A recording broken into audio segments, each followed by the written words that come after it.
Et c'est à ce moment-là que, bah, j'avais des pensées suicidaires. Je me disais: «Mais attendez, mais je me fais harceler, en fait, qu'est-ce que vous faites?»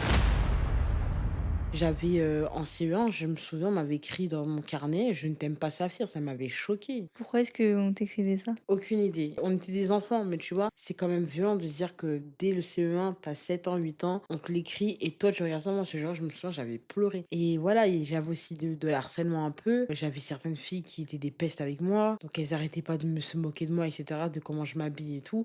Et ça s'est pas amélioré quand tu changeais d'école? Non, ça s'est pas amélioré puisque, bah, même quand j'étais en Belgique, bah, pareil, j'étais aussi harcelée, mais j'avais 13 ans et à ce moment-là, j'étais vraiment toute une classe, quoi. Je voulais quand même, être socialement acceptée, tu vois? Donc parfois, il m'arrivait de moments où je rentrais dans les toilettes, de l'école où j'étais, je pleurais, je me disais: «Mais pourquoi les gens m'aiment pas?» Et c'est à ce moment-là que, bah, j'avais des pensées suicidaires. Dans cette période-là, t'en parlais à ta famille? Est-ce que tu arrivais quand même à avoir un petit cocon protecteur autour de toi via ta famille? En fait, moi, j'étais une personne, j'ai du mal à verbaliser parfois mes émotions et je le faisais ressortir dans l'impulsivité. Exemple, lorsque je disais à ma famille que oui, je me faisais harceler, ils allaient écouter, mais après, ils allaient s'en foutre. Et moi, c'est un truc qui m'énervait trop. Je me disais, mais attendez, mais je me fais harceler en fait. Qu'est-ce que vous faites? J'avais l'impression en fait de ne pas être entendue et surtout, moi, j'ai toujours eu des profs qui m'ont jamais cru, qui m'ont toujours, voilà, eu une mauvaise image sur moi. Et cette image qu'ils avaient de moi, ça m'a tellement touché que ça a quand même, entre guillemets, bah, brisé un peu certains de mes rêves que je voulais faire, tu vois.